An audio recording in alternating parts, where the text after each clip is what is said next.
One of the most exciting sectors in India, in our economy, is civil aviation. Think about it. Just a couple of years ago, Indian consumers had very little choices. But now, with the emergence of several large airlines, with a very proactive government policy, we are among the largest in the world. We've got a very special guest with us, Mohan Naidu, the Civil Aviation Minister. Thanks very much for being with us. Thank you so much. Let's reflect a little on that first. Do you believe that India can be a major international hub going forward in the way that, let us say, Dubai is? Absolutely.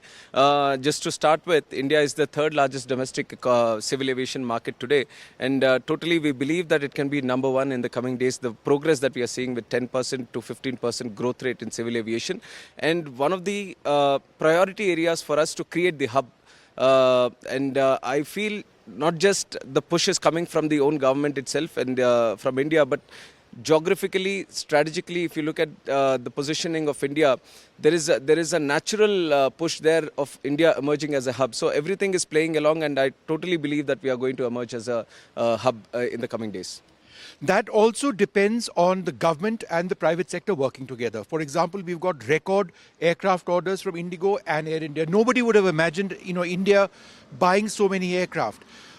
That has to be matched by infrastructure on the ground, whether it's airports, more runways, and a lot of that. Do you believe that might be your biggest challenge, matching infrastructure with the demand and the orders? In fact, when we talk about infrastructure, we have already started building up the infrastructure. In the last 10 years itself, from 74 airports, we have grown up to 159 airports. So the airlines have to catch up now. The demand is there, the infrastructure is there, and even the existing airports which are there, we have expanded the capacity because we believe that in the coming days, the traffic is going to grow more and more. And like you said, if you look at the global orders also, India has the most orders for aircraft fleet now. So what we are trying to do as the government is encourage these manufacturers to give us the orders at the earliest, because we feel the demand is already there. And what we need is the more aircrafts coming in to cater for the demand, to provide more connectivity and to provide more affordable rates also. Are you satisfied at the pace at which aviation professionals are being trained, whether it's pilots or cabin crew? Because that is an ecosystem which has to grow at the same pace at which the sector is growing. Absolutely. Right now, we have a good capacity of training happening, let it be the pilots or the aircraft maintenance engineers or whoever is involved in the aviation sector. But like I said, we have more than 2,000 orders in place today.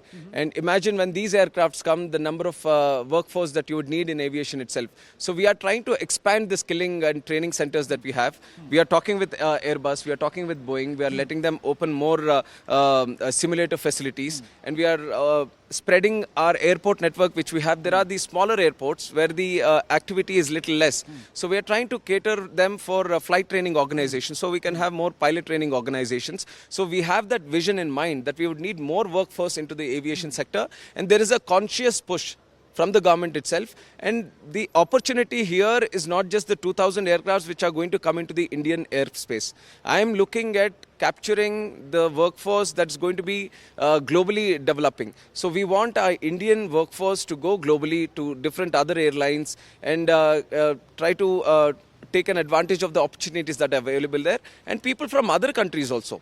Let them come to India, let them get trained, because aviation I see globally is also very emerging, and especially in the Asia Pacific region, there's a lot of potential for growth there. So it is the right time for us to capture on the skilling and training workspace, and definitely we are moving in that direction. We have new laws also, the Bharatiya Vayuyan Adhinayam. It modernizes the sector. Why was it necessary? It was necessary because it was a pre-independence act that was there before, and a lot of the amendments that have been added to the original act was kind of made the whole act in a very disorganized manner. ICAO, which is the International Civil Aviation Organization, has recommended many times that we need a very comprehensive with the latest legislative procedures being involved in the act, and that is what we have done. And we have brought in a little bit a touch of Indianness in it by naming it the Bharatiya Vayuyan Adhinayam. So the ICAO has been a major contributor in bringing this new law. And one important aspect that we have brought in this new law is that we are trying to recognize India as a state of design and maintenance and manufacture. This was not there earlier. Let's talk about MROs because you're mentioning that. How is that critical? It's not just about flying the planes; it's also about maintaining them. How can this be an industrial hub for airlines across the region? I know this MRO business, the maintenance, it has been hiding under the carpet for a long time. Yes. And whenever we talk about civil aviation, it is the planes and the travel, the airports, which get a lot of limelight. But what we are missing out is a great opportunity on having the MRO sector, which is a revenue generating sector, which is going to earn us a lot of money and also give us a lot of jobs. So the government, especially in the last 10 years, has put a lot of focus in growing the MRO business. In fact, if I can give you a number, we are only able to do 20% of the whole MRO business that a plane goes through. So imagine the kind of capacity we have, the potential we have to grow forward. In that sector, the government has also taken some proactive steps, and our vision is to grow from 2 billion, which is MRO business, $2 billion US business right now in the country. In 6 years, we want to double it and grow up to $4 billion, and we are on the way. The growth rate that we are seeing in MRO business is definitely very encouraging for us. And one thing was there was multiple slabs for aircraft components which we are importing for the MRO business.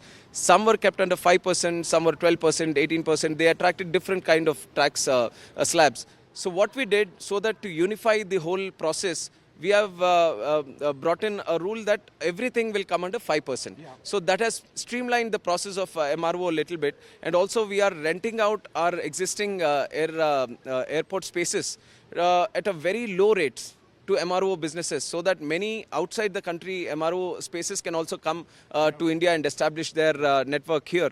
And many other decisions have been taken in terms of the warranty that you provide when a plane gets the MRO thing done in India. So these are small things, but we feel these baby steps are going to create a lot of buzz and a lot of activity in the MRO business, and definitely from the industry. We are seeing that positiveness, and we see that in the coming days, like I said, the target of reaching $4 billion is on the way. You must have had a very difficult several days when we had these bomb threats. And the numbers were huge. It cost our airlines a great deal of money having to make these calls. Are we any closer in our investigations to knowing who was responsible? It was a very challenging time, but I would like to congratulate the way the whole team under civil aviation, under the Home Affairs, especially the investigation agencies, how they've all collaborated in trying to curb the situation at the earliest. And in fact, from our side, just so that it doesn't blow up out of proportion and doesn't become a continuous process, we brought in a change in our rules also. Aircraft security rules, we amended. We brought in a no-fly thing for these perpetrators who are trying to do these kind of activities. All the threats have been hoax calls, fake, all of them. All of them, because we had the mechanism. There was no credible threat. But like I said, the investigation is a thorough process that we have to follow. The investigation is still going on. Couple of instances we were able to catch the person behind it, and it was supposed to be more like a prank kind of thing. So it was a child from Chhattisgarh who was caught in Maharashtra, and the other incident from Delhi also, where it was like he had some issue with a friend who was traveling in the plane, so he had to do something of this sort. So to discourage those kind of things, I felt that we needed some kind of legislation which becomes a deterrent. It's not a play area that you do pranks with the running of the planes and the airports. So we are trying to bring in some stringent laws, and especially the security and offences related to civil aviation. We have a Suaska Act, and we are trying to bring in one legislation for that. We have sent it already for the interministerial consultation. Once it comes in, I'm definitely going to bring it to the parliament also. Keeping that aside, the whole system that we have, I think they are pretty much prepared to these kind of instances. That's what I've seen personally also. They were very much prepared to adapt themselves, the security teams, the ministry, the bureaucracy, everyone was hands-on on the issue, so that they all collectively work towards getting a solution as early as possible. And regarding the institution, we are in continuous communication with the investigation agencies because it comes under a different wing. Where is that investigation? So it's not just one person. So most of the cases, according to the law, get registered in the police station under which the airport comes in. So it is with the local police, and police is a state subject, so most of the state departments. Many actors is my question. There were many people responsible, or was there some sort of collusion between people? So that is still what the investigation has to provide us. So we're still waiting on the report for that. the agencies that are involved, the state agencies are involved. Then there is the NIA involved. So IB involved. Were there international So attempts the at... NIA is thoroughly looking into it. Do you believe that there was a larger sort of effort at I stalling the aviation sector, I really or can't comment on that right random now unless people? the report comes in. So it's very it'll be very immature of me to comment it at this. But there is a report which is coming in, which Definitely, every case has to be closed. So the investigation is definitely going on. So we are giving it proper time so that we get the facts right. So let them come and present to us. none of the threats were credible. That's the bottom Yeah, line. that's the bottom line. Let's talk a little bit about helicopters as well. We've underachieved in India with civilian helicopters. There are a couple of factors. A, there is demand. B, there is safety. Operating in the Himalayas, for example, is very difficult. The viability of the companies also has to be looked at. What are you doing to enhance helicopter operations in the civilian sector? We totally believe that there is a huge potential for helicopter operations in the country itself. And another number for comparison on how much we are lagging behind, Brazil as a country has more than 600 and India as a country has around 250. So imagine the kind of potential we are just wanting to encash on. We are trying to see from a regulatory side what can we do so that we can promote more helicopter business in the country. We have seen that we should set up a separate wing in the ministry. So we are starting a directorate for helicopter services, the rotary wing. Otherwise, dealing the helicopters just like you deal with the regular fixed wing aircrafts is not helping a bit. We have spoken to the industry also, we have taken their feedback and they have suggested let's have a certain setup within the ministry which deals with our problems directly. So the directorate of helicopter services is definitely going to be a big push for them.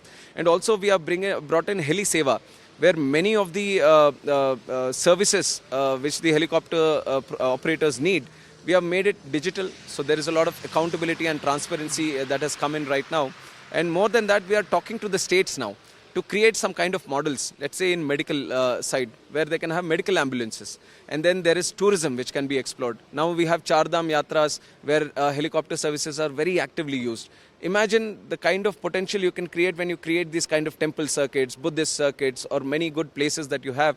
So we are actively engaging with the states that why don't you create these kind of places and kind of provide some kind of support so that we can have more helicopters into the airspace. So regulation we are taking care of. In terms of encouragement, we are talking to the states and we believe the steps that we have taken now is going to give us a good push in the future.